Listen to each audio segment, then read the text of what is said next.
Okay, hi, this is Miss Fennell going over mitosis notes with you. This is just a recording of me going through these notes.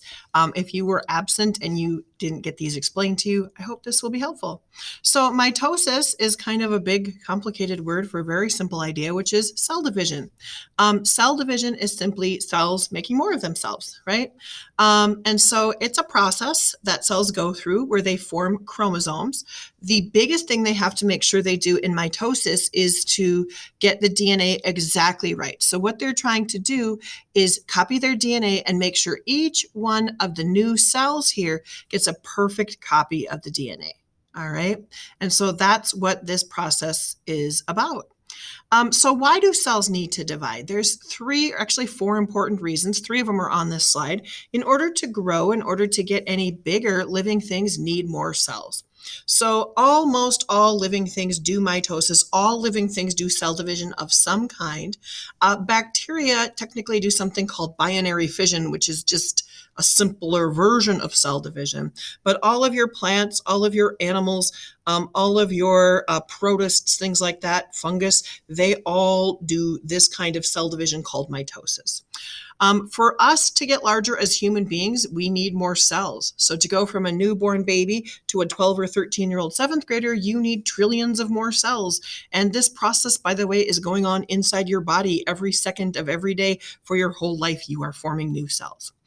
We use this process to repair problems to living things. Living things can heal themselves, which is kind of crazy. You know, it's another one of those things along with reproduction that living things do that's specific to them. You know, it's pretty unusual for non-living things to be able to heal themselves. It's kind of weird. But when we skin our knees, for example, as humans, we get more skin cells to repair that damage. If you get a cut, you get more skin cells. You know, if you've had surgery, your muscles and your organs can actually heal themselves for the most part. It's kind of crazy. And then also we just need some regular maintenance done, and we will be replacing red blood cells periodically because they just wear out. So some things just wear out as well. In addition to that, for some living things, this is basically their form of reproduction. If we have a unicellular thing like an amoeba, it's only made of one cell. So it copies its DNA, splits in half. That's its method of reproduction. And so sometimes cell division is like reproduction. If you were in class or if you've watched videos, if you were at home about planarian worms regenerating, what we're hoping to see happening with these is you cut them in half, the tail end does mitosis to regrow its head. And so cell division is used for them to do that regeneration, which is a form of one parent or asexual reproduction. So it's also used for reproduction purposes. It's really crazy that cells can do mitosis in the human body at different rates. You get 2 to 3 billion new red blood cells per second. And when I first saw that number, I had to look it up because I thought it was a typo. But yeah, in your bone marrow, we have 2 to 3 billion new red blood cells formed per second. Skin cells are dividing very quickly. You get a whole new outer layer of skin every month. The new skin cells start at the bottom and then they do cell division and push off the old cells that just flake off and fly away. Our cartilage and bone is slower. It takes you about 6 weeks to secrete enough new bone tissue and grow new bone cells to heal a bone. And you are also constantly having old bone broken down and new bone reformed, such that you get a new skeleton about every 7 years, because daily you are breaking down old bone and making new bone, and that's getting replaced all the time. Our nerve and brain cells are not as good at doing mitosis. They do very little, if any. So that's why if somebody has a spinal cord injury or a brain injury, it's that those tissues cannot heal themselves like skin can or like muscle can. And so you're going to need, to retrain other parts of your brain to take over the job for the damaged part if you have a brain injury. Science is working on this, and this is actually something they're looking at to cure spinal cord injuries right now.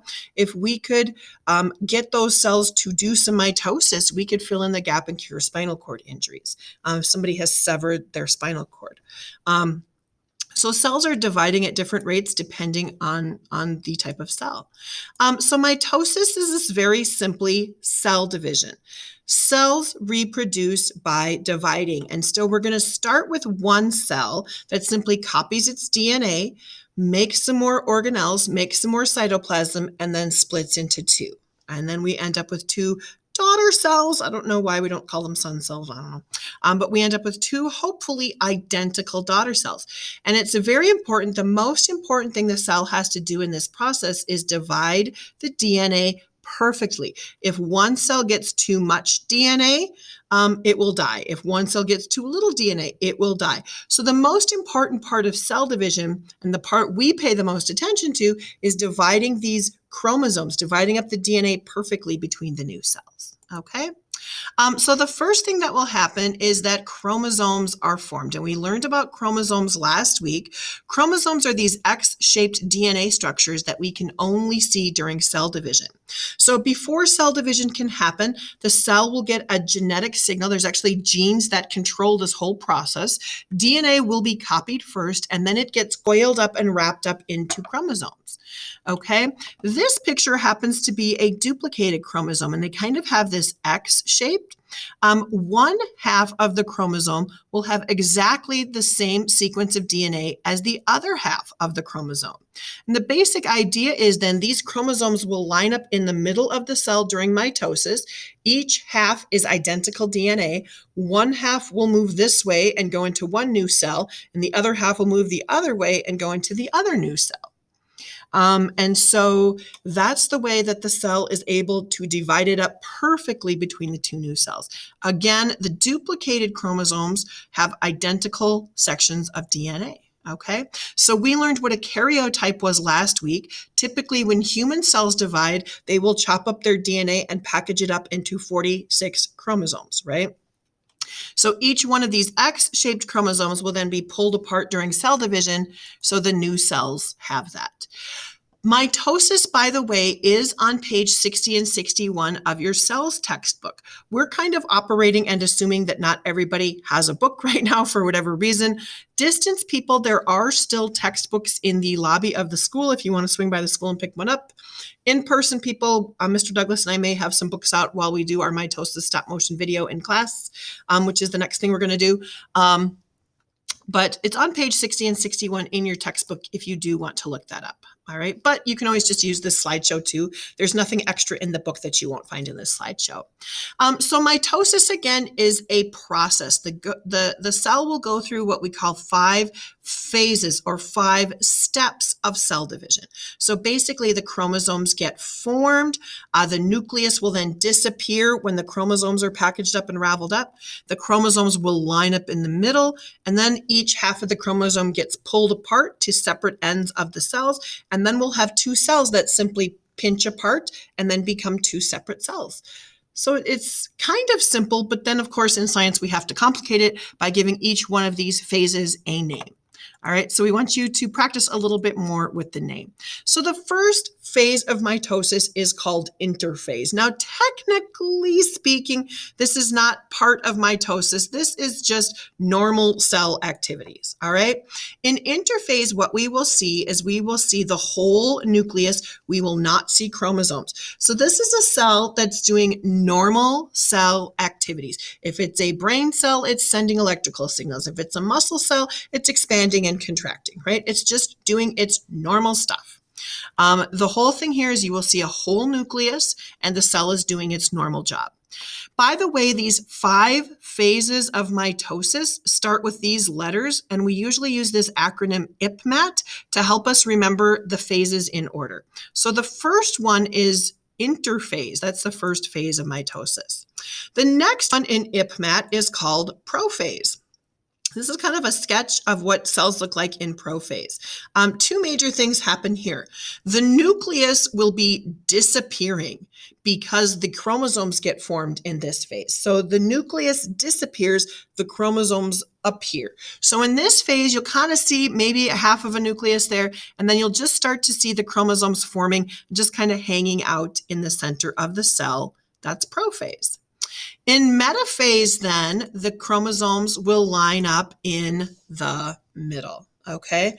By the way, the word metaphase, meta means middle. And so metaphase, they line up in the middle. And what's going to happen during metaphase is these yellow structures that are in this drawing here called spindle fibers will reach out and they will grab the chromosomes at their centromeres, where that center part of the chromosome. And then these spindle fibers are going to grab this half of the chromosome and pull it this way. These spindle fibers are going to grab this half of the chromosome and pull them that way. All right. So metaphase, these chromosomes are lining up in the middle. In anaphase, the chromosomes are simply moving apart or away from each other. These spindle fibers will be shortening and pulling those chromosomes back to this side of the cell. These spindle fibers will be shortening and pulling those chromosomes back to that side of the cell. And then you'll also see the cell kind of elongating in this phase and starting to look like you're going to get, kind of two cells. The beginning of anaphase is kind of more oval shaped. And then at the end of the anaphase, it's almost shaped more like a peanut.